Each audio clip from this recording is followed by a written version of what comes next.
DWILS 97.1 Forever. Mga kwento ng pag-ibig, kwento ng pag-asa at mga kwento ng buhay dito sa Barangay Love Stories. Love Stories.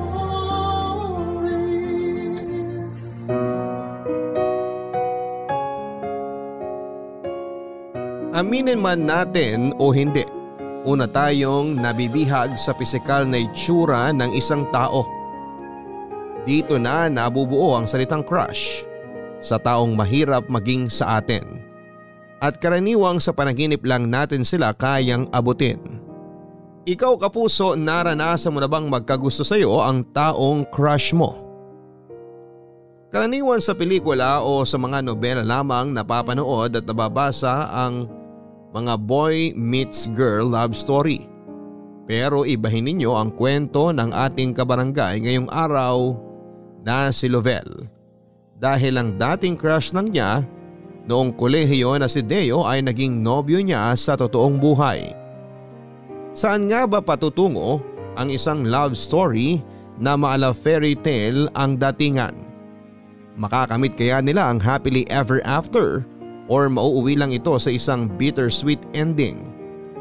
Yan ang dapat ninyong pakaabangan dito lamang sa mga kwento ng pag-ibig, buhay at pag-asa sa nangungunang Barangay Love Stories. Dear Papa Dudut, bago ang lahat ay gusto ko lang muna kayong batiin at lahat ng listeners ng Barangay Love Stories ng isang mapagpalang araw. Ako po si Lovell, 30 years old, dating radio journalist turned freelancer writer. Ang programa niyo na po ang nakasanayan kong pinakikinggan tuwing nagsusulat ako. Sobrang impressed kasi ako sa mga stories na ibinabahagi ninyo. Dito ako humuhugot ng inspirasyon para sa mga topics na sinusulat ko, lalo na't bawat kwento na inyong isinishare ay nagsisilbing eye-opener para sa mga listeners na katulad ko. Kaya naman naisipan kong i-share ang love story namin ng boyfriend ko na hopefully ay kapulutan din ng aral ng mga kapwa ko kabarangay.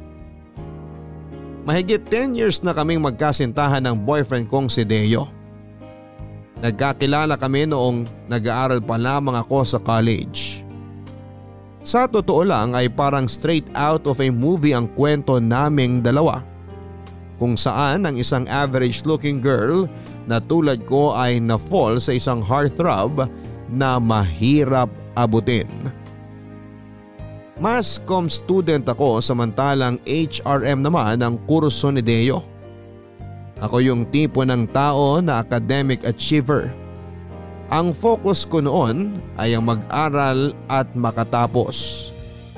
Kaya wala na akong time para sumali pa sa mga extracurricular activities maliban na lamang sa pagiging parte ng school paper namin kung saan ako ang kasalukuyang editor-in-chief noon. Sa kabilang banda si Deo naman ang maituturing na campus crush. Sikat dahil sa good looks nito.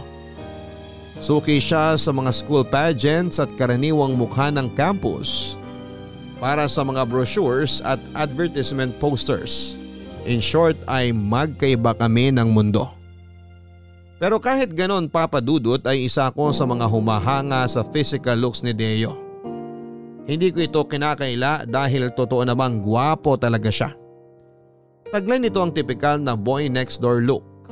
Pangmati ni idol ang datingan na pupwede nang ihilera sa mga tipo nila Alden Richards at Ruru Madrid. At ang pagkakaroon ko ng crush kay Deo ay hindi na bago sa kaibigan kong si Benji.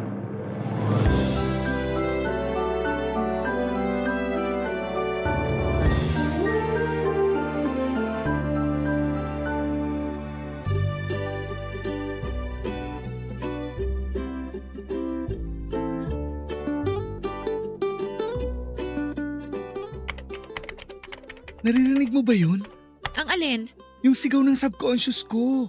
Gusto na raw niya manood ng pageant sa gym. Hay nako Benji, kahit anong sabihin mo, hindi kita papayagan. May deadline tayo. Next week na ang printing ng school paper 80% pa lang ang natatapos natin. Ang KJ mo talaga. Hindi ka na naawa sa akin?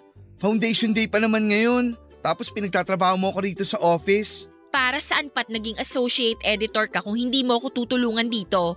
Kasi naman, pwede naman nating ipagawa na lang to sa mga first year at second year. Palibasa wala sa bokabularyo mo ang salitang enjoy Hindi ka pa ba sawa sa foundation day? Paulit-ulit lang naman na ginagawa yan Senior na tayo. Ilang beses na nating naranasan yung foundation day na yan. Hayaan mo na yan sa mga freshmen, sila nang mag-enjoy dyan. Paano naman ako? Hindi ko ba deserve mag-enjoy? Pageant na nga lang libangan namin mga bakla, pagkakait mo pa. Ano ba kasing maganda sa pageant na yan? Sa totoo lang nagsasayang lang sila ng budget para dyan Sound system, stage design, premyo at kung ano-ano pa. Kung ginamit na lang sana nila yung pera sa mas makabuluhan, di sana happy ang lahat. At talagang pinanindigan mo na yung pagiging KJ mo ha? Sis, isang beses sa isang school year lang foundation day. It's for us to enjoy. Isang araw para kalimutan ang pressure sa academics at enjoy ang campus life. Kahit na. Para sa akin gastos lang yan. Daming alam? Ganito na lang. Paano kung ako na lang magsulat ng news tungkol sa pageant?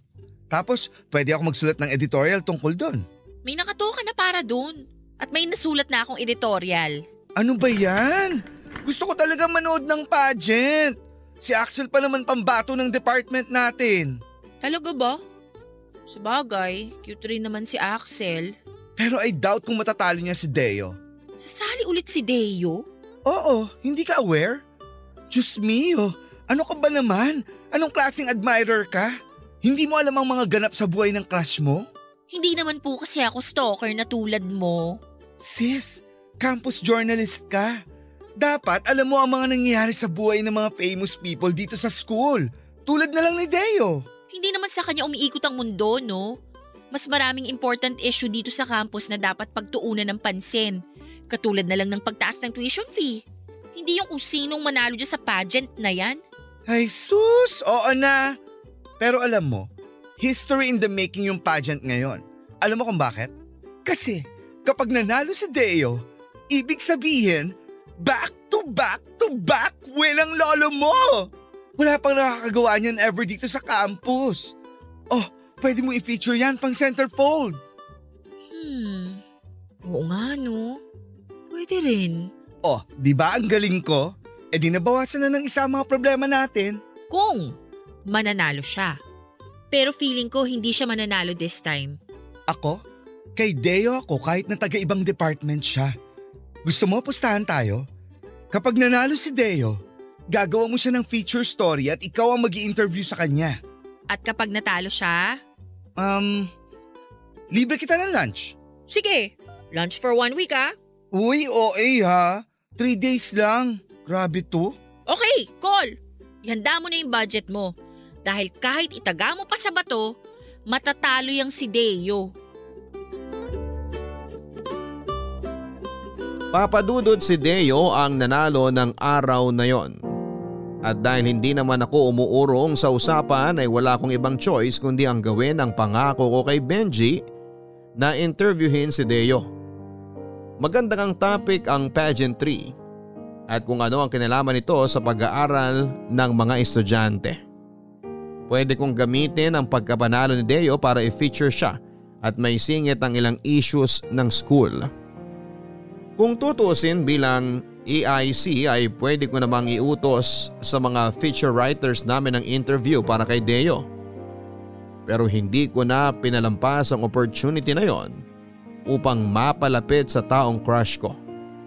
Kahit na kunwari ayaw ko sa trabahong ibinigay sa akin deep inside, ay nakaramdam ako ng kilig. Lalo na't ang dating tinatanaw-tanaw ko lang sa malayo ay makaka one-on-one ko na sa isang interview. Pero papadudot hindi pala ganong kadali ang sumingit sa schedule ng isang tulad ni Deo. Sa tulong ng kapwa ko writer, naka-department ni Deo ay nag-set ako ng date para sa interview. Pero hindi niya ako sinipot ng araw na yon Sa halip ay mas pinili nitong gumala kasama ang mga kaibigan. Sinubukan kong iset ulit ang interview sa ibang araw. Pumayag naman siya sa nasabing date pero pagdating ng araw na yon ay nasa practice pala siya ng kanilang basketball team. Hindi ko alam na sakit sa ulo pala yung pinasok ko noon, Papa Dudut. Dahil papalapit na ang deadline ng school paper namin at sa susunod na linggo naman ay exam week na ay wala na akong choice kundi ang kapalan ang mukha ko. Sa gitna ng klase nila Deo ay pinagpaalam ko siya sa professor nila para wala na siyang takas. Mabuti na lang at minor subject lamang yon at dati ko ring professor ang nagtuturo sa kanila kaya agad akong pinagbigyan sa kahilingan ko. 15 minutes lang ang paalam ko sa'yo kaya mabilisan lang to ha. Mind reader ka ba? Ha? Ang sabi ko, mind reader ka ba? Kasi nabasa mo kung ano laman ng utak ko eh. Kanina kasi nag-i-imagine ako. Paano kaya kung may chicks na biglang sisingit sa gitna ng klase para ipagpaalam ako? Tapos, boom! Dumating ka. Dumating ako kasi hindi mo ako sinisipot. Dahil sa'yo na-delay trabaho namin sa office. Imbis na nagre-review na kami para sa exam, naghahabol tuloy kami. Oh, bakit kasalanan ko? Sasali-sali kayo sa ganyan tapos kapag busy yung i-interviewin nyo kasalanan namin? Dapat marunong kayong mag-adjust sa mga ganyang bagay. Ito na nga, diba? Nagawa na ng paraan. Sige na, mag-start na tayo. Okay, sabi mo eh. Kung okay lang sa'yo, ire-record ko tong usapan natin ha. Kung may gusto kong sabihin na ayaw mong isama sa record, sabihin mo lang off the record. Gets mo? Yes ma'am. So, ano namang feeling na ikaw ulit ang nanalo for the third time? Siyempre, masaya. Dagdag kumpiyansa sa sarili. Isipin mo, 3 times in a row, ako ang kinurunahang pinakapoging nilalang dito sa campus. O ba't ganun reaksyon mo? Tama naman, di ba? Beauty and brains ang pageant. Hindi papugian lang. O ikaw na mismo nagsabi, beauty. Ibig sabihin, magandang lalaki ako. Malay natin kung mas nagustuhan ng judges yung sagot mo kaysa sa itsura mo. So sinasabi mo matalino ako? Aba, walang problema sa akin yan kung yan ang tingin mo sa akin. Ewan ko sa'yo. Bakit mo naman naisipang sumali sa pageant? For experience? For validation? Nung first try ko, kinailangan dahil sa grades kasi bagsak yung project ko. Nung second time naman, ni-request ng dean namin. Siguro naman narinig nyo na sa college nyo yung pagiging competitive ng dean namin. Tapos yung pangatlo, natalo ako sa DARE. Hindi ko kailangan sumali sa mga pageant for validation. Alam ko naman na may tsura talaga ako eh. Grabe yung self-confidence mo ha? Medyo mataas pong tingin natin sa sarili natin ano? Siyempre, sino pa ba mag-aangat sa sarili ko kundi ako, di ba? Medyo may pagka-narcissist ka rin. Pero sige, next question. Sa tingin mo, anong connection ng pageantry sa pag-aaral? Bakit yearly may mga ganitong events? Sandali. Napaka-unfair naman ito. Bakit ikaw lang ang nagtatanong? Dapat ako rin may chance magtanong sa'yo. Hindi naman to job interview eh. Pero ikaw yung topic, hindi ako. Kahit na, nakadalawang tanong ka na eh. Dapat ako rin magtanong. Ano namang itatanong mo sa akin? May boyfriend ka na ba? Ha? Wala. Wala akong boyfriend. Wala akong time para dyan. Bakit naman wala? By choice or no choice? By choice. Kasi wala yan sa priority list ko. 2 tanong na yun ha. Ikaw naman, sagutin mo yung tanong ko kanina. Pageant sa campus? Anong connection? Hindi ko alam. Bakit hindi admin ang tanungin mo? Pero ito, opinion ko lang to ha. Siguro ginagawa ang mga pageant sa campus for entertainment. Isa pa, natuturuan yung mga student na maging competitive, maging confident, tsaka matuto rin na tumanggap ng pagkatalo kung sakali. Yung pagiging sport kumbaga. Mga bagay kasi yun na hindi tinuturo sa classroom kasi wala sa libro. Pero hindi ba yan ang role ng… Oops, ako naman magtatanong. Anong hinahanap mo sa isang boyfriend? Alam mo, nagsasayang lang tayo ng oras sa ginagawa mo eh. Sagutin mo na lang yung mga question ko para matapos na tayo rito. Kung sumagot ka na sana, tapos na tayo, di ba? Sige na. Anong ideal guy mo? Ang ideal guy ko, yung maayos kausap, marunong magseryoso kung kinakailangan at hindi nagsasayang ng oras. Okay, madali lang akong kausap. Garam na notebook mo.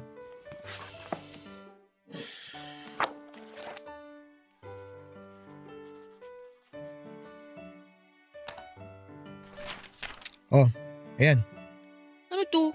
phone number ko. Pwede mo ako i-message para sa mga tanong mo anytime, anywhere. Teka lang, saan ka pupunta? Patapos na yung klase ko, so lunch na. Kain ka na rin. Teo! Di ba sabi mo, huwag magsasayang ng oras.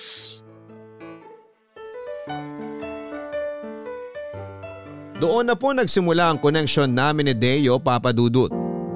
Para matapos na ang programa ay wala akong ibang choice kundi ang kontakin siya para masulat ko na ang article para sa kanya. Pero ang nakapagtataka, matapos mapublish ang school paper namin ay nagpatuloy pa rin si Deo sa pag-contact sa akin. Mapang-asar siya, Papa Dudut. At ako naman itong hopeless romantic ay kinagat ko naman ang pangungulit niya. Hindi nga naglaon ay mas napalapit kami sa isa't isa. Siyempre ay tuwang-tuwa ang kaibigan kong si Benji na naging dahilan ng lahat. Kung hindi siya nakipagpustahan sa akin ay hindi kami magiging close ng taong crush ko. Sa pagdaan ng mga buwan ay mas lumalim pa ang friendship namin ni Deo hanggang sa bigla na lamang siyang nagpakita ng motibo. Nung una ay question ko kung totoo ba talaga ang feelings na ipinaparamdam sa akin ni Deo. Kasi kung tutusin ay too good to be true para sa akin ang mga nangyayari noon. Katulad ng sinabi ko ay average looking lamang ako, Papa Dudut. Pagdating sa physical appearance, out of 10 siguro ay nasa 6 lang ako.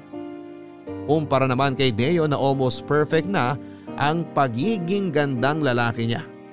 Sa romance movies lang nangyayari ang ganong bagay. Ang ma-inlove ang isang gwapong lalaki sa isang mediocre na babae. Kaya naman nahirapan akong paniwalaan ang totoong motibo niya.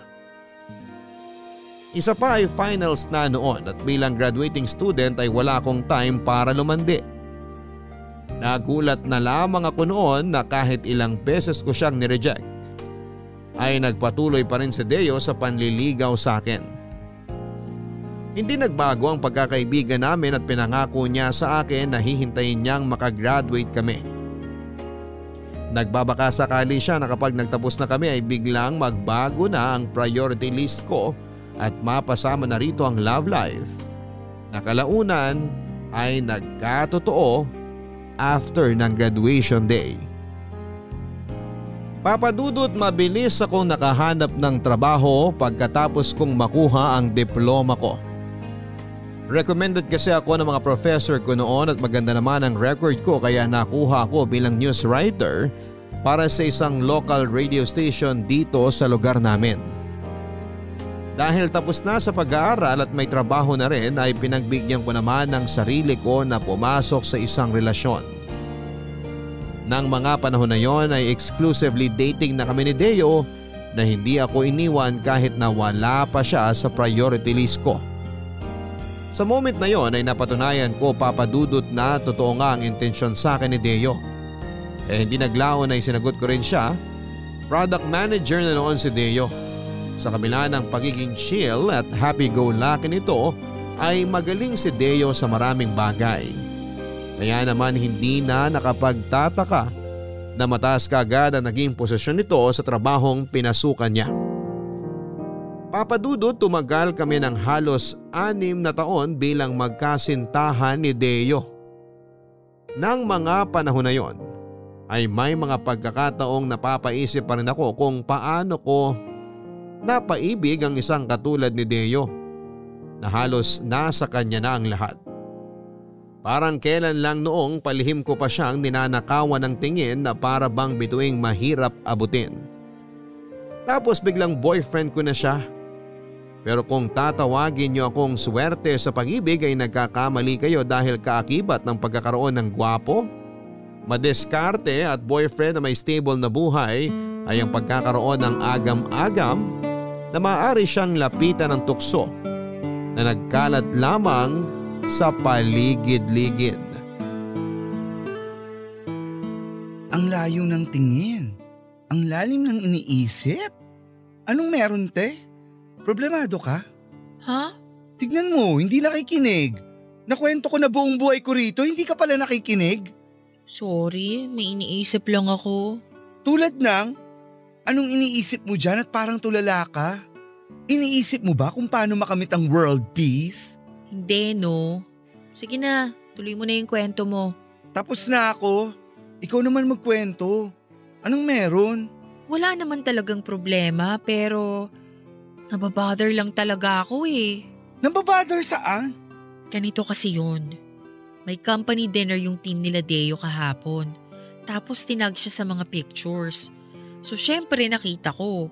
Tapos habang tinitignan ko yung mga pictures, may isang selfie tong isang girl kasama si Deo. Oh, tapos? Selos ka. Huwag mong sabihin ganun kakababaw. Di naman. Kaso nga lang nung balikan ko yung group photos nila, napansin ko lang na laging nakatabi yung girl kay Deo. May isang picture pa nga nakahawak pa siya sa braso ng boyfriend ko eh. Kinausap mo na ba si Deo tungkol dyan? Hindi naman big deal yun eh. Hindi naman pala big deal. So bakit mo pinoproblema? Eh kasi ang ganda nung babae. Ang lakas ng dating. Kung tutuusin may chemistry nga sila ni Deo eh. So nagsiselos ka nga? Naku hanggang ngayon ba may inferiority complex ka pa rin? Kilala mo naman ako, Benji. Simula college may pagkapraning na talaga ako.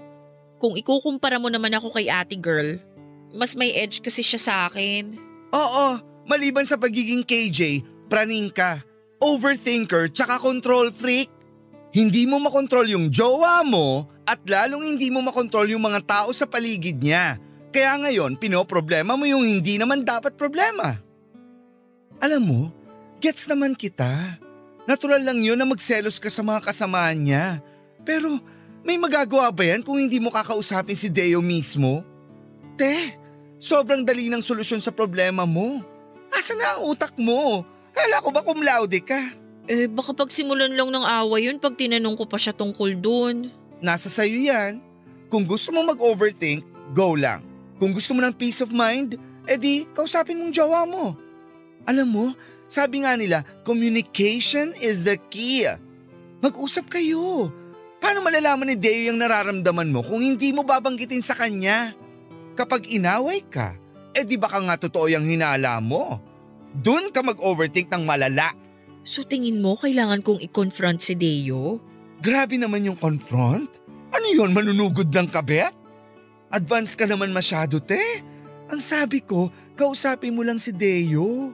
Sabihin mo sa kanya na uncomfortable ka bilang girlfriend na makitang may ibang babaeng extra clingy sa kanya. Hindi porket maganda, may karapatan na siya maging clingy sa jowa ng iba ha. Sige, hahanap lang ako ng tiyempo.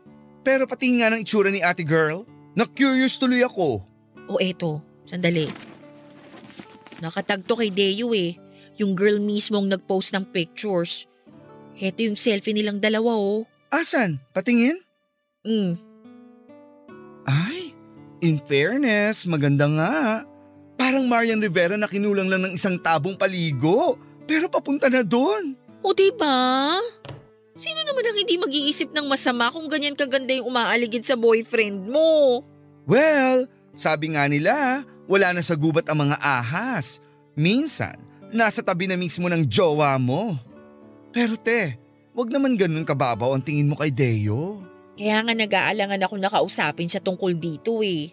Pero deserve mo rin naman magkaroon ng inner peace. Kaya mas mabuti pa rin na pag-usapan niyo yan nang sa ganon, kapag nalaman niyang bothered ka kay ate girl, layuan na niya yung babae. Para magkaroon sila ng boundary. Ganun! Sige, susubukan ko. Thank you sa advice, Papadudot, mahal ng maraming tao si Deo kaya hindi nakapagtataka kung marami siyang circle of friends. May mga kaibigan siya sa trabaho, kaibigan ng college, kaibigan noong high school at pati sa barangay nila ay may sarili siyang barkada. Okay naman sa akin yon. Hindi ako strict na girlfriend kay Deo at hinahayaan ko siyang lumabas kasamang mga kaibigan niya at gumala kahit na minsan ay hindi ko maiwasang mag-overthink. Siguro parte na talaga ng pagkakaroon ng boyfriend na lapitin ng mga tao ang maging overthinker. Natatakot kasi ako na baka dumating na lamang ang araw na makakita si Deo ng babaeng ipapalit niya sa akin. Kahit paggaano kadisiplinado ang isang tao ay mahirap talagang tanggihan ang temptasyon, lalo na kung eto na mismo ang lumalapit sa tao. Sa case ni Deo ay si Hana ang tinutukoy ko. Ang workmate niya na medyo clingy sa kanya. Kaya naman nang makahanap ako ng tiyempo ay nag-open up ako kay Deo tungkol sa nararamdaman ko kay Hana. Wala na akong ibang choice kundi ang kausapin ng nobyo ko tungkol sa issue, lalo na't kakaiba na ang mga galawan ni Hana. Napapansin ko kasi na isa siya sa mga active followers ni Deo. Na kada post ng boyfriend ko ay lagi siyang nagko-comment. Kung hindi yun red flag para sa girl workmate ay ewan ko na lang. Kaya para sa ikakapanatag ng loob ko ay sinubukan kong kausapin si Deo. Masarap dito sa nabook mong lugar ha. Paano mo nalaman na matagal na ako nagkikrave ng sushi? Nabasa ko lang sa Facebook. Talaga? Parang wala naman akong pinopost tungkol sa sushi ah. Hindi naman kasi ikaw yung nag-post. Yung katrabaho mong si Hana, nakita ko sa feed niya. Nabasa ko nga yung caption niya eh. Ang sabi dahil daw sushi ang cravings nyo, kaya nagdala siya ng sushi sa office. Napakomment ka nga ng thank you tapos nag-emoji ka na may heart eyes. Ah, okay. Naalala ko na. Last week pa yun ah. Teka, friends kayo ni Hana sa Facebook? Oo, inad ko siya. Hayaan mo, ipapakilala kita sa kanya next time. Mabait yun, for sure magkiklik kayo agad. Hindi halata pero bookworm din yun, parang ikaw. Talaga ba? Mukhang super close kayo ni Hana, no? Hindi naman maiiwasan yun. Partner ko siya ngayon sa bagong project na dinedevelop namin eh. May bagong product kasi kaming i-release for Christmas. Kasama ko siya sa team kaya kaliwat kanan mga meeting namin. Ah, okay. Oh, bakit? O, anong bakit? Alam ko na yung tonong yan eh. May something sa ano mo eh. Ah, okay. Si Hana ba? Ayokong magtunog OA ha. Pero kasi, napapansin ko lang sa mga pictures nyo tuwing magkasama kayo nila Hana na medyo extra clingy siya sa'yo. Medyo touchy, ganun. Sabi ni. Kaya mo siya inad sa Facebook no? Kaya mo din ako dinala dito sa sushi place. OA ba ako? Hindi naman. Natural lang yung nararamdaman mo. Ibig sabihin lang nun, mahal mo talaga ako. Pero listen, don't worry. Yung relasyon namin ni Hana, purely platonic. Walang halong romance o kahit na anong attraction. Wala. Sa'yo? E paano naman kaya sa kanya? Eh hindi ko na problema yun. Kung type niya ako, di type niya ako. Wala naman ako magagawa ron eh. Basta ang mahalaga sa akin, aware siya na may girlfriend ako. At hindi ako gagawa ng kahit na anong paraan para suklian yung pagkagusto niya sa akin. At yung girlfriend ko hindi lang maganda, matalino pa. Sus, pinuwala pa ako nito. Okay, para sa ikapapanatag mo, simula bukas didistansya na ako sa kanya. No! Okay lang. Basta nasabi mo na walang problema kay Hana, okay na sa akin yon. Baka sabihin pa ng mga katrabaho mo paranoid girlfriend ako. Hindi, non-negotiable dapat yun. Bilang boyfriend, trabaho kong umiwas sa mga babaeng tingin ng girlfriend ko makakasama sa relationship namin. Kasi alam ko for sure na magsiselos din ako kapag may nakita akong lalaki na clingy sa'yo. Kaya gets ko yung nararamdaman mo ngayon. And believe me, I'm really sorry if I made you feel that way. Thank you. So, okay na ba tayo? Pwede na ba nating enjoyin tong sushi natin? Oo na. Ikaw talaga. Ubusin mo yan ha. Ginusto mo to eh. Ano, ha? Sushi pa more? Umubos nito ha. Ikaw nagkikrave niyan eh. Ang cute mo pala magselos, no? Excuse me po, hindi ako nagsiselos. Na-bother lang ako. Pareho lang din yun. Hindi kaya. Oo kaya. O edi nagselos na. Happy? Very. Well, lagi naman akong happy tuwing kasama kita. Tama nga ang sabi ni Benji Papadudut na pagdating sa relationship ay communication is the key. Hindi maaayos ang problema ninyong magjowa kapag hindi ninyo ito pag-uusapan. Malaki ang naitulong ng pag-open up ko kay Deo. Nakahinga ako nang malaman kong naintindihan niya ang nararamdaman ko. At dahil doon ay nabawas-bawasan kahit papaano ang pag-overthink ko. Nadagdagan tuloy ng 10 puntos ang loyalty points ni Deo sa libro ko.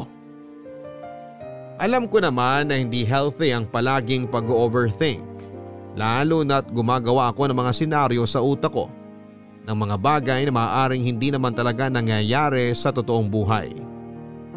Mabuti na lang talaga at never gumawa si Deo ng rason para lumala pa ang pagiging paranoid ko. Matapos i-release nila Deo ang bagong produkto ng kanilang kumpanya, ay hindi na nagkasama pa sina Deo at Hana sa mga sumunod na projects nito. Ganun pa man ay hindi pa rin natigil ang pagiging social butterfly ng nobyo ko. Dahil nga pinapalibutan siya ng maraming kaibigan, ay maya't maya ang paggala nito sa labas. Nasanay na nga ako sa tuwing Biyernes at Sabado ng gabi ay lagi itong nasa bar kasama ang mga tropa niya. Wala namang kaso yon sa akin, Papa Dudut, dahil sa ilang taong pagsasama namin ay ipinakita at pinaramdam sa akin ni Deo na ako lang talaga ang babaeng mahal niya. Pinanghawakan ko ang mga pangako niya sa akin at pinagkatiwalaan ko siya ng buong puso na kailanman ay hindi niya ako lolokohin. Sa pamamagitan ng tiwala sa isa't isa ay tumagal ang relasyon naming dalawa ni Deo ng mahabang panahon. Pero ang hindi namin inakala ay paparating pa pala ang pinakamabigat na pagsubok sa aming relasyon na aming haharapin na muntik nang ikasira ng relasyon naming dalawa. Papa Dudut, kakatapos lang naming i-celebrate noon ang 10th anniversary namin ni Deo bilang magkasintahan. Normal celebration lamang ito kung saan ay kumain kami sa labas. Sa loob kasi ng 10 taon naming pagsasama ay parang normal na araw na lamang ito para sa aming dalawa. Pagkatapos ng date namin ay maaga akong umuwi dahil maaga ako sa trabaho kinabukasan. Samantala, nagpaalam naman si Deo na makikipag-inuman siya sa mga katrabaho niya para naman i-celebrate ang bagong product nila. Nakaka-launch lang din ng araw na yon. Dahil Biyernes naman at wala siyang pasok kinaumagahan, ay pinayagan kong lumabas si Deo. After all ay deserve din niyang i-treat ang sarili niya dahil sa success ng kanilang launching. Tandang-tanda ko pa ang last update sa akin ni Deo ng gabing yon bago ako matulog. Alam niyang mahilig akong mag-alala kaya sinisigurado niyang meron silang designated driver para makauwi sila ng maayos. Pagkatapos noon ay mahimbing na akong nakatulog hanggang sa nagising na lamang ako sa tawag ng katrabaho kong si Angel. 3:00 na noon ang madaling araw. Kasalukuyan daw na nasa police station si Angel para mangalap ng balita nang makita nito ang police report tungkol sa banggaan ng isang pick-up at SUV. Malungkot niyang binalita sa akin na 2 sa sakay ng pick-up ang dead on the spot. Samantalang ang isa naman ay critical sa ospital. Noong una ay nalito ako sa kung bakit ito ibinabahagi sa akin ni Angel. Tumigil na lamang ang mundo ko nang banggitin niya na isa umano si Deo sa mga sakay ng pick-up. Angel, may balita ka na ba? Na-confirm na po ng pulis yung 2 namatay. Si Kuya Deo raw po yung nandito sa ospital ngayon. Thank God. Nasaan na kaya siya? Okay na ba siya? Wala pang balita, ate eh. Sabi ng pulis na first responder, grabe raw yung tinamo niya. Akala nga nila patay na siya pero nung pulsuhan may nakita pa. Sa sitwasyon daw niya kanina, himala nga raw na nakasurvive pa siya eh. Ano ba kasing nangyari? Nakuha mo na ba yung police report? Nag-counterflow yung pickup na sinasakyan nila. Tapos bumangga sa kasalubong na SUV. Dead on the spot daw yung driver. Yung kasama nila sa likod sinubukang i-revive ng paramedic kaso hindi na raw nakasurvive. Nakausap na ng pulis yung ibang kasamahan nila. Galing daw sila sa bar. Lasing daw yung driver ng pickup. My gosh! Sabi nang huwag mag-drive ng lasing eh! Lavel! Ano nang balita kay Deo? Benji! Critical daw siya! Saan ba kasi sila galing? Akala ko ba kayong 2 ang magkasama? Di ba nga anniversary nyo? Umuwi ako ng maaga kasi nga maaga ang call time ko bukas. Kaya ayun, pinayagan ko siyang sumama sa mga katrabaho niya kasi magse-celebrate daw sila. Excuse me. Ate Lovell, baka gusto mong ako na mag-relay na hindi ka muna makakapasok ngayong araw? Ako na lang sasalo sa ibang reports mo. Thank you, Angel. Babawi ako sa'yo. Wala yun. Ang mahalaga nandito ka kasama ni Kuya Deo. Kailangan ka niya ngayon. Isasama ko siya sa prayers ko. Maraming salamat. Ate, maiwan ko na muna kayo Una na ako. May aasikasuin lang ako sa office. Sige Angel, mag-ingat ka ha. Benji, kasalanan ko to eh. Sana hindi ko na lang siya pinayagang lumabas. Aksidente yung nangyari. Walang may kasalanan. Walang may gusto nun. Hindi eh. Kung bakit ba kasi nag-drive pa kung alam naman nilang lasing pala? Diyos ko naman, napakasimpleng bagay. Dapat pinigilan ni Deo yung kasama niya eh. Nadamay tuloy siya. Huwag na tayong magsisihan. Nangyari na yung nangyari. Dapat sinabihan ko na lang siya na mag-taxi pa uwi eh. Eh di sana hindi nangyari yon. Kahit anong gawin mo, hindi na magbabago yung nangyari. Tapos na yon, okay? Mag-focus ka na lang sa present. Alam mo kung anong dapat mong gawin? Ang gawin mo ngayon, magdasal. Humingi ka ng tulong kay Lord na sana ma-survive ni Deo tong nangyayari ngayon. Benji, paano kung kunin na niya sa akin si Deo? Hindi ko kaya. Magtiwala ka lang kay Lord. Ngayon mo kailangang tatagan ang pananampalataya mo. Magpakatatag ka. Alam kong lumalaban ngayon si Deo. Hindi ka iiwan nun. Yun pa. Kaya sana huwag ka rin mawala ng pag-asa. Sana panaginip lang to. Kung panaginip to, gusto ko nang magising. Kumalma ka lang, okay? Tingnan mo nga. Magkaiba pa yung naisuot mong tsinelas. Sobrang nagpanik na talaga ako kanina eh. Hindi ko alam kung anong uunahin ko. Basta kinuha ko na lang lahat ng nakita ko tapos dumiretso na ako dito sa ospital. Nga pala, natawagan mo na ba parents ni Deo? Oo, pupunta na raw sila dito. Salamat ha, sinamahan mo ko rito. Ano ka ba? Para saan pat naging kaibigan mo ako kung hindi kita masasamahan sa mga ganitong oras? Papadudod sa awa ng Diyos ay naging matagumpay ang operasyon kay Deo. Inabot na kami ng umaga nang matapos ang operasyon at ibalita sa amin ng doktor na successful ang operation. Halos manlumo ako nang makita ko ang sinapit ng boyfriend ko. Dahil sa lala ng tinamo nito ay kinailangang putulin ang parehong binti nito na naipit sa sasakyan.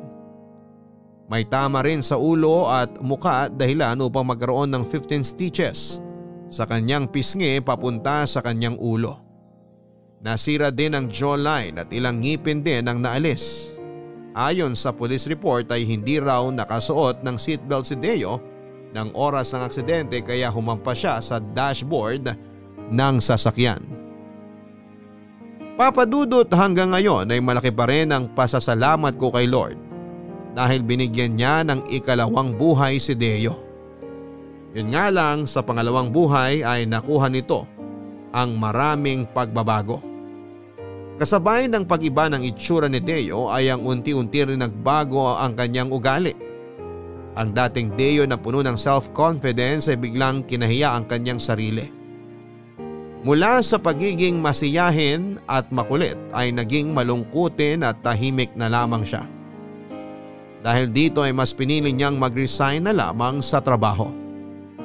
Ilang buwan din siyang nagpagaling hanggang sa nag-decide siyang pumirmi na lamang sa kanilang bahay. Para bang ibang Deo na. Ang kasama ko noon at ang dating Deo na minahal ko ay nawala na simula noong mangyari ang aksidente.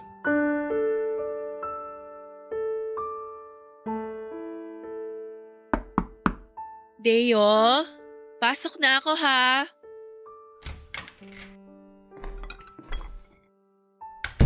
May masakit ba sa'yo? Sabi ni tita hindi ka na naman daw kumakain. Hindi ka raw nag-dinner kagabi tapos hindi ka rin nag-breakfast kanina. Hindi pa ako gutom. Ako nagluto ng lunch. Niluto ko yung favorite mo, Bicol Express. Ano bang ginagawa mo rito? Wala ka bang trabaho? Lunch break namin. Naisip ko na dito na lang mag-lunch kasi tinawagan ako ni tita. Nag-aalala raw siya sa'yo kasi hindi mo ginagalaw yung pagkain mo. Paano ako kakain kung wala naman akong gana? Kaya nga tinatanong kita kung may masakit ba sa'yo. Bakit naman wala kang ganang kumain?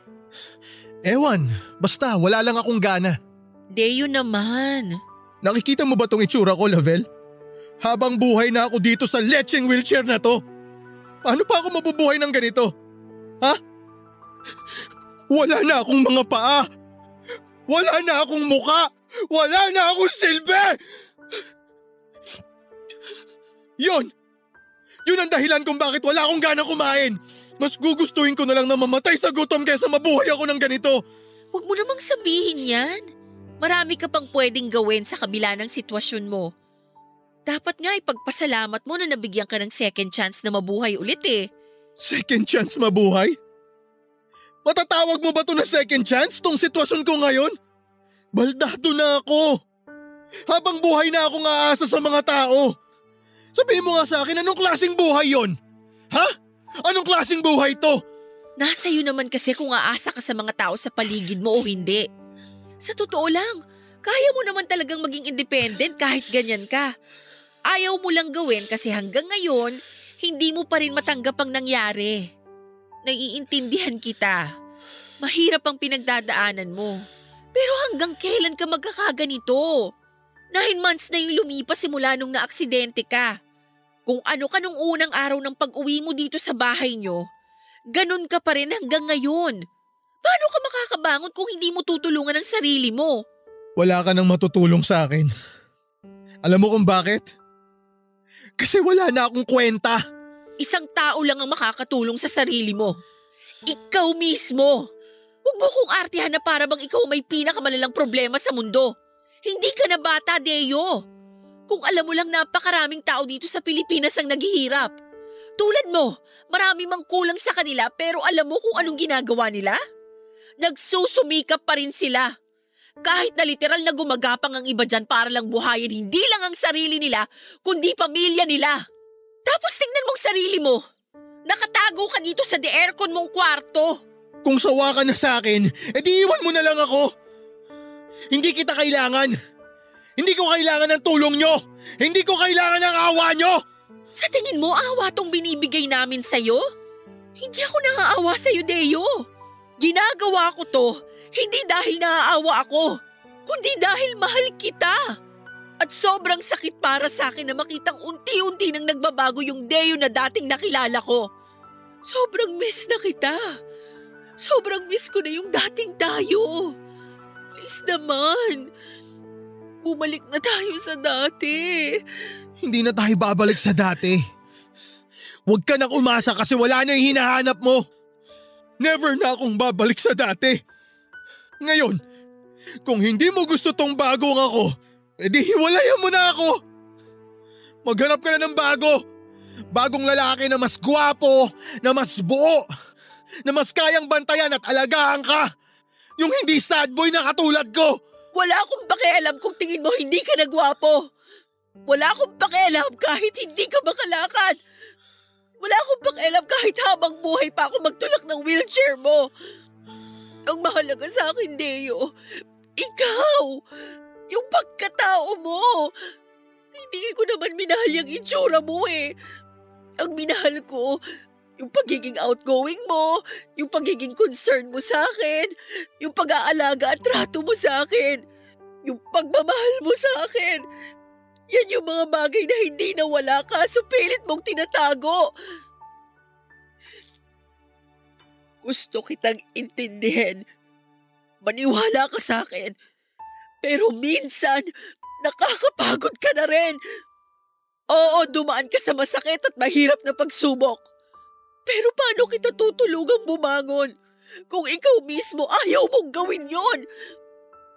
I-acknowledge mo naman yung efforts namin. Tapos sasabihin mo maghanap na lang ako ng ibang lalaki? Nakaka-offend ha? Ganun ba kababaw ang pagtingin mo sa pagmamahal ko sa'yo? Na porket nagbago na yung physical mong anyo, iiwan na kita? Hindi ganun yun, Deo. Nangako ako sa'yo dati, di ba? Na ano man ang mangyari, ikaw pa rin. Ikaw na ang mamahalin ko hanggang dulo ng buhay natin. Cheesy pakinggan, pero totoo yun. Iwan mo na lang ako. Gusto ko mapag-isa. Iiwan ko na lang itong pagkain mo dito sa lamesa. Please, kumain ka. Pasok na ako sa trabaho.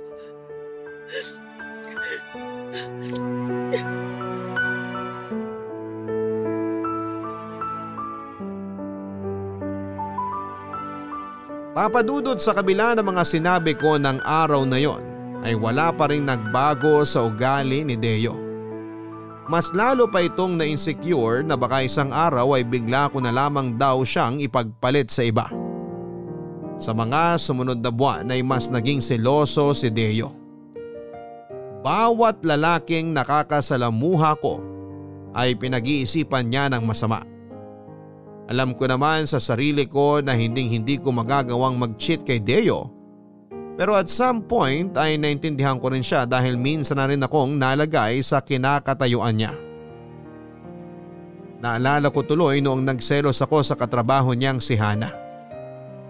Natakot din ako noon na baka ipagpalit niya ako sa mas maganda kesa sa akin. Nagselos lang naman ako noon dahil mahal ko siya at siguro ganun din siya ngayon na nagsiselo sa ibang lalaki dahil mahal niya ako. Hinabahan ko na lamang ang pasensya ko, Papa Dudut. Pero habang tumatagal ang relasyon namin ay masyado nang nagiging controlling si Deo sa puntong nakakasakal na. Ayaw niya akong payagang lumabas. Kung lalabas man ay may time limit naman. Dumating pa nga sa puntong pati social media accounts ko ay hinihingan niya ng password para lamang mapatunayang hindi ako lumalandi sa ibang tao. Nang panahong yon ay tuluyan na ngang nagbago ang Deo na nakilala ko. Ginawa ko naman ang lahat pero sa huli ay tao lang din ako na napapagod. Kahit gaano pa kahaba ang pasensya ko ay may hangganan din ito, Papa Dudut. Sobra na noong naging toxic ang relationship namin na pati trabaho ko ay apektado na kaya nang minsang muling maghamon si Deo nang hiwalayan ay tinutuo ko na ito. At nakipaghiwalay na ako sa kanya, Papa Dudut. Papa Dudut, nagawa ko lang namang makipaghiwalay kay Deo dahil sa galit. Para kasing feeling ko ay hindi niya nakikita ang efforts ko. Lagi na lang niyang napapansin ang mga mali at pagkukulang ko. Tuwing may hindi kami pagkakaintindihan ay palagi niyang ginagamit ang estado niya para ibaling sa akin ang problema. Pero kahit ganoon, linggo pa lamang ang lumipas simula nung maghiwalay kami ay lagi ko na siyang namimiss. Siguro nga ay ganoon talaga kapag mahal mo ang isang tao. Kahit gaano pa siya kaproblemado at katoxic, ay hindi mo pa rin siya maiwasang bigyan ng second chance. Exactly 3 weeks na noon simula nang nangyari ang hiwalayan.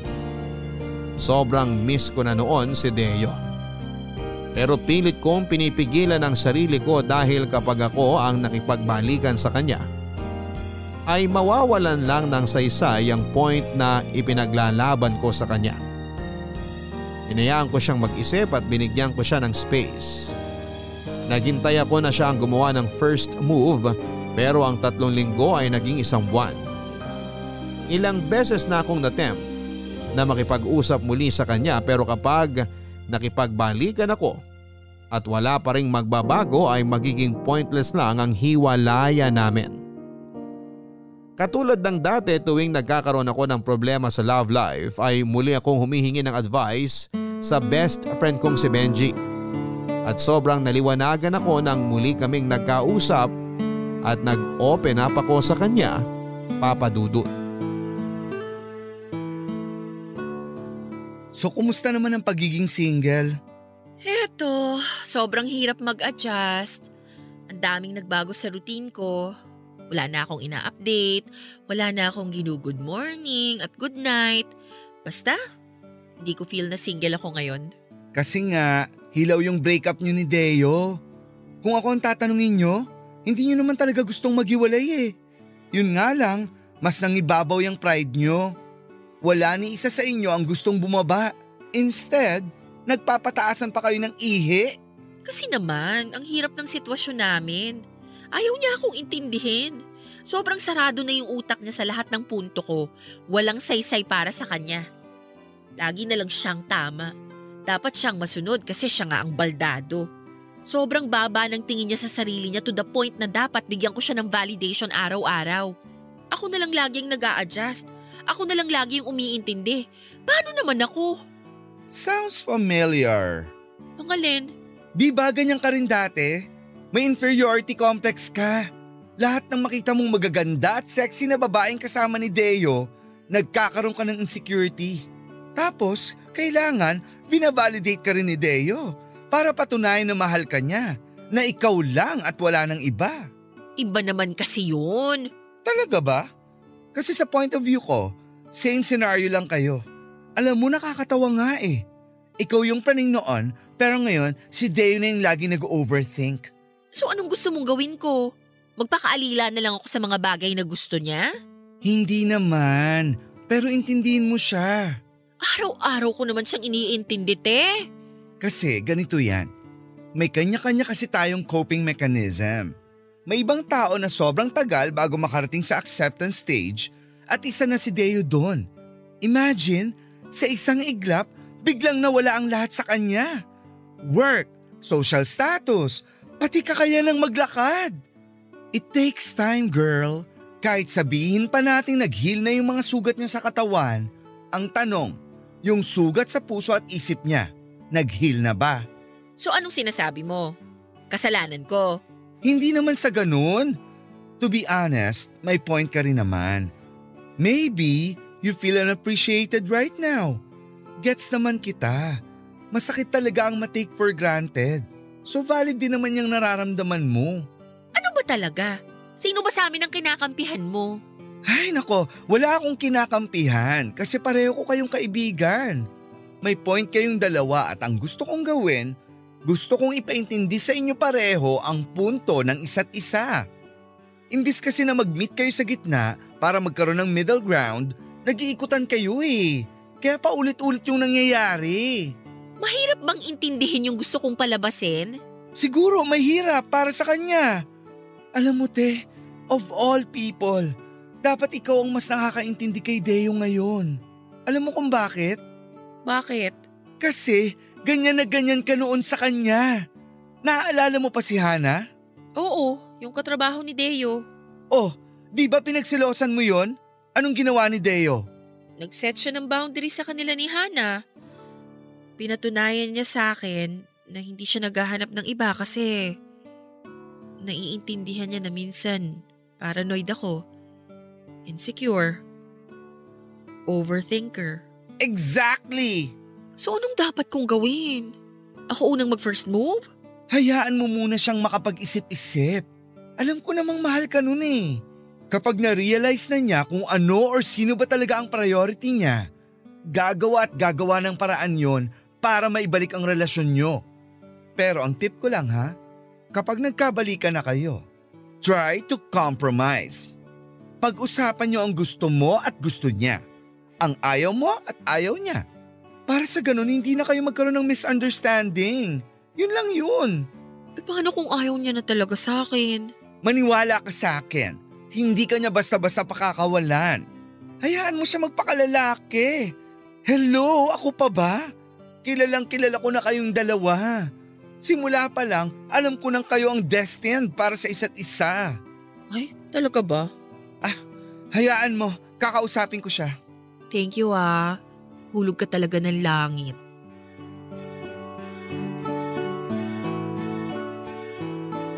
Papadudot may halong katotohanan ang sinabi ni Benji.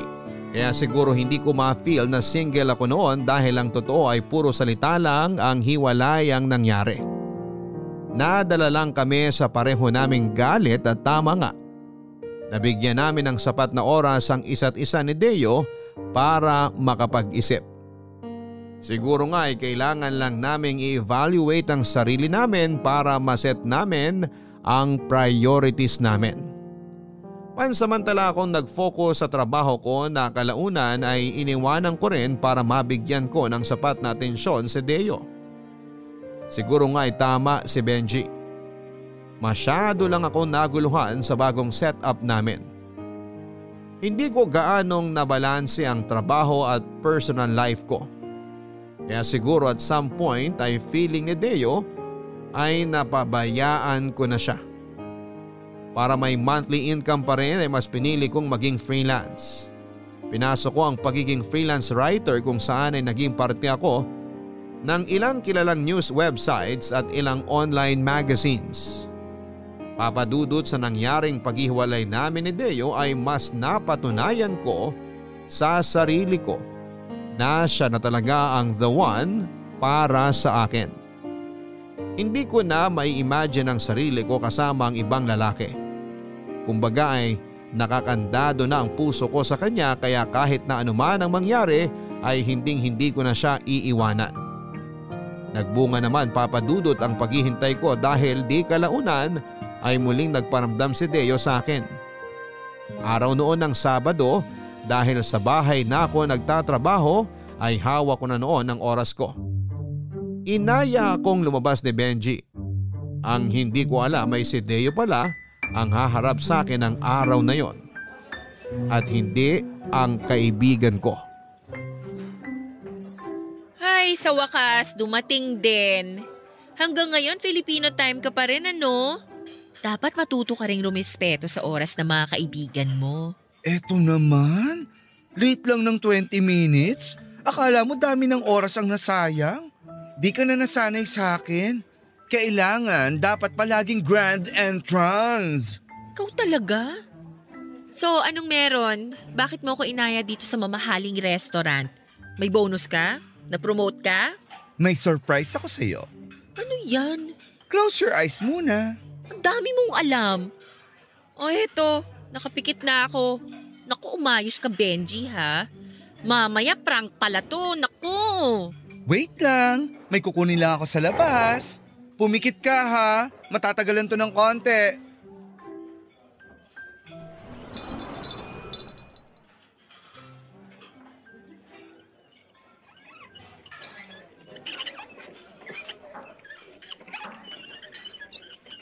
Surprise! Deo? O siya, tapos na ang roll ko rito. Gugora na ang inyong lingkod. See ya!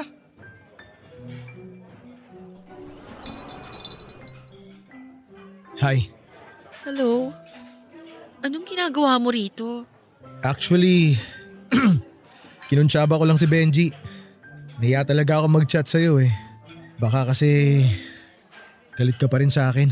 Hindi naman ako galit sa'yo. Siguro, may tampo lang ng konti. Sorry ah. Sorry din. Ako dapat ang mag-sorry sa'yo kasi kinulang ako ng pasensya.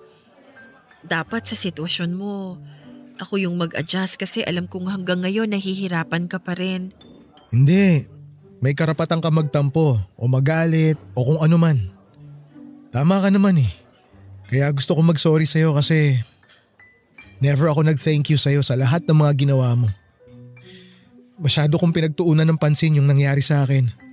Hindi ko na namamalayan na naging selfish na pala ako. Akala ko noon na wala na sa akin ang lahat. Until na-realize ko na hindi pala lahat. Kasi nanatili ka. Nung nag-aagaw buhay ako, nung nagpapagaling ako, nung depressed ako, palagi kang nandyan sa tabi ko. So, thank you. Thank you for staying, Lovell. Girlfriend mo ko eh. Maliban sa pamilya mo, asahan mo na mananatili talaga ako sa tabi mo. Kaya nga sobrang na-guilty ako nung naghiwalay tayo. Iniwan kita kahit alam kong nahihirapan ka. Pinairal ko kasi yung pride ko eh. Kinulang ako sa pangunawa. Pero promise ko sa'yo, starting today, hindi na kita iiwan. Promise ko rin na ibabalik ko yung dating Deo. Yung dating Deo na minahal mo. Hindi man 100% pero I will do my best. Gagawin ko ang lahat para hindi ka na ulit umalis sa tabi ko. So ito nga yung compromise na sinasabi ni Benji. Ha? Ano yun? Wala. Nag-usap kami kasi before ni Benji. Pinaintindi niya sa akin yung sitwasyon mo. Talaga? Kasi kinausap ko rin siya eh. Wala na ako ibang matakbuhan nun. Gustong-gusto na kitang tawagan kaso naunahan ako ng hiya. Nahiya ako sa mga pinagagawa ko sa'yo. Kaya ayun, kinausap ko si Benji para magtanong kung ano ba ang dapat kong gawin. You mean, si Benji lang pala talaga ang sagot sa problema natin? Parang ganun na nga. Bang klase ah. Alam mo, baka angel in disguise talaga yang si Benji. Alam mo ba, siya yung dahilan kung bakit tayo nagkakilala in the first place. Really? Paano? Long story. Umorder na muna kaya tayo ng food. Wait lang. May gusto lang sana ako itanong sa'yo. Ano yun? Teka lang ah. Nasaan na ba yung box? Eto. Lavelle? Oh my gosh! Di ba sabi ko sa'yo na ayaw na kitang mawala ulit? So itatali na kita sa akin. Kaya, Lavelle, will you marry me? Deo? Yes! Oo naman! Makakasalan kita! Thank you. I'm such a pile of joy right now pero pasensya ka na ah. Hindi ako makakaluhod sa harap mo. Alam mo na. Ikaw talaga! I love you. I love you too. Pakis nga ako.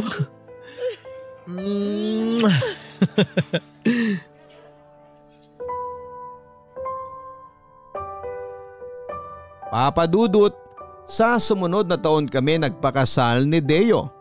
Private and intimate ang nangyaring pag-iisang dibdib kung saan ang mga kamag-anak at close friends lang ang imbitado. At ngayon ay dito ko mismo i-announce sa inyong program na dinadala ko na po ang first child namin dahil 5 months na po akong buntis.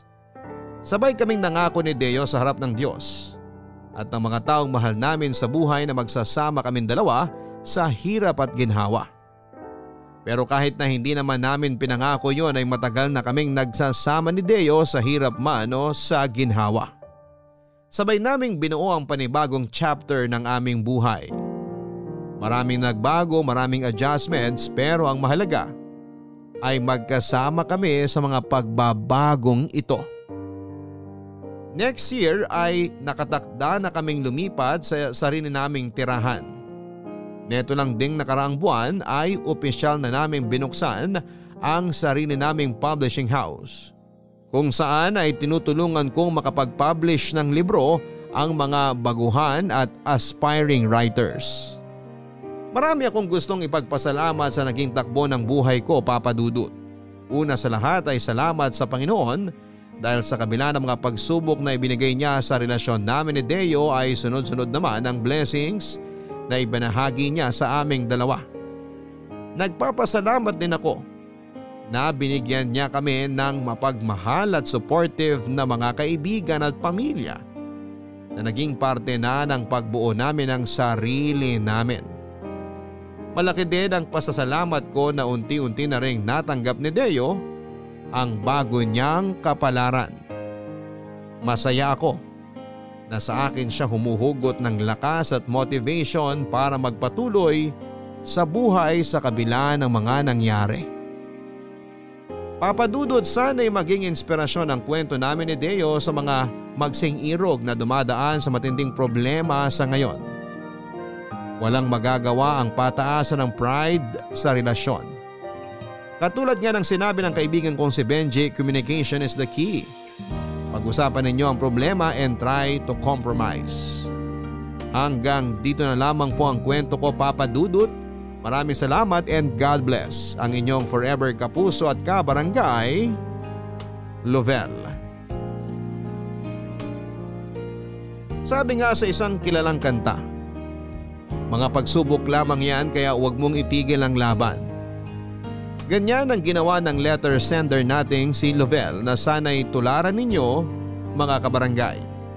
Ang problema ay dumarating yan para bigyan tayo ng aral para pagtibayin tayo. Kaya huwag natin takbuhan. Sa halip ay harapin natin ito sa tulong ng pananampalataya sa may kapal at gabay at suporta ng mga kaibigan natin at pamilya. Pilitin nating lumaban at bumangon para mapasalamatan ang mga taong hindi tayo iniwan at nanatili sa ating tabi sa gitna ng mga unos na ating pinagdaraanan. Hanggang sa muli, ako po ang inyong si Papa Dudut sa mga kwento ng pag-ibig, buhay at pag-asa sa Barangay Love Stories number 1. Mga kwento ng pag-ibig, kwento ng pag-asa at mga kwento ng buhay dito sa Barangay Love Stories. Love Stories. Forever. Nagustuhan ng iyong napakinggan? Ituloy yan via live stream sa www.gmanetwork.com/radio.